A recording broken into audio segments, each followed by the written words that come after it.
Some people have been bullied. Some people are just stressed out. Some people are insecure. Some people are fat and overweight.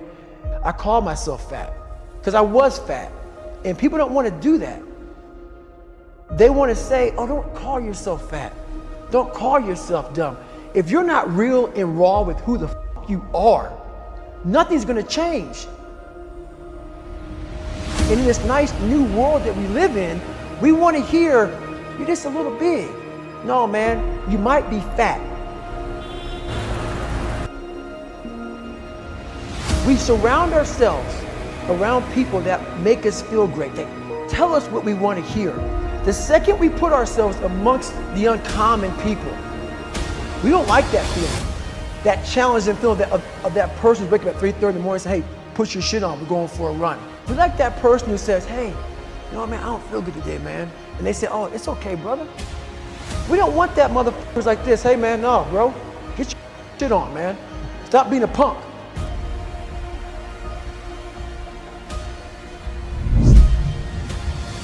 This is all about the quitting mind. So what's the quitting mind? So let's say it's day one of a job interview. We all know what it feels like. You have your clothes laid out. You got your food ready to go in the morning. You've been preparing for weeks and weeks and weeks. You show up and you bring your best self. You get the job. Merry Christmas. All right. After a couple months, you start showing up to work a little later. You don't look as good. Your clothes aren't laid out. Your breakfast isn't ready. Your mind's getting softer. We do that with everything in life. When New Year's coming up, guess what? Don't have a fucking quitting mind. Repetition every day. Stay hard. I believe that most human beings are only living at about 40% of their capability. The mind has a governor, like a car. If you're driving a car and the car has a governor on it, the car may say 130 miles an hour, but the governor's set for 91. The car wants to go. The car wants to go, but that factory said, we're not going past 91. We have a factory, a nice governor in our brain, and it's a survival mechanism. It protects us from pain and suffering. At all times of your life, the mind has a tactical advantage over you. Why is that? It knows what you're afraid of. It knows your insecurities. It knows your deep, dark lies. And it starts to push you away from that. It pushes you in a direction that is comfortable. The mind controls everything. You get to 40%, your brain says, we're done. Let's roll, man. This is starting to get painful. This is uncomfortable. So you sit down.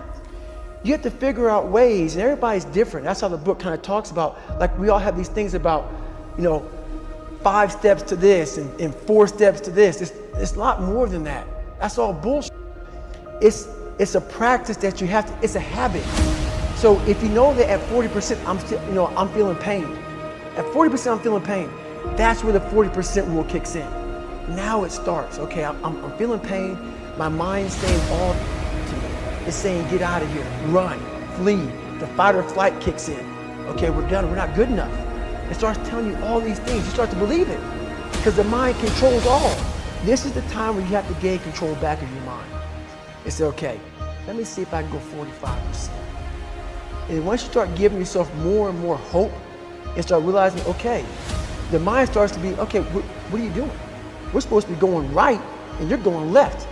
You start then controlling your mind.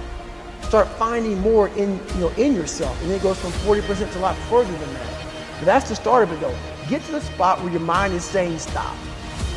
Wherever that is, you gotta get there first. And then that's when that starts to work for you. You gotta control yourself in that moment.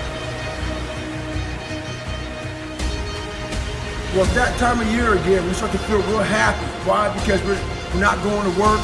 If you believe in Santa Claus and you celebrate Christmas, you're looking forward to Santa Claus coming down the chimney giving you some presents. It's a real good time of year. So in that good time of year, we start to feel real good about ourselves. Start to feel great. So we start making promises to ourselves about, hey, I'm gonna lose some weight. I'm gonna do better in school. I'm gonna be better here, be better there. But guess what happens? The real Merry Christmas happens when all of that noise is gone. It's quiet. And it's you against you. And now all those endorphins are gone. And I promise you, man, by getting up early and getting after it to go lose weight, study harder, guess what? It's a lot harder now. That repetition becomes a lot harder now. So a lot of us can't do things on our own. So find somebody in your life. So when you throw that towel in, they throw that motherfucker back at you and say you're not done yet. How you gonna feel, man, when you accomplish this goal coming from that point? Coming from the fucking hell you came from. A lot of people start from a good starting point. They have a good foundation. What if you can surpass all of these motherfuckers? What if everybody who was way up here started up here, and you started with no legs. You had to grow legs to even start walking, and then crawling, and then running, and then you start passing people with all this given to them. This might be exactly what I need. The darkness is exactly what I need. It's how you look at your situation.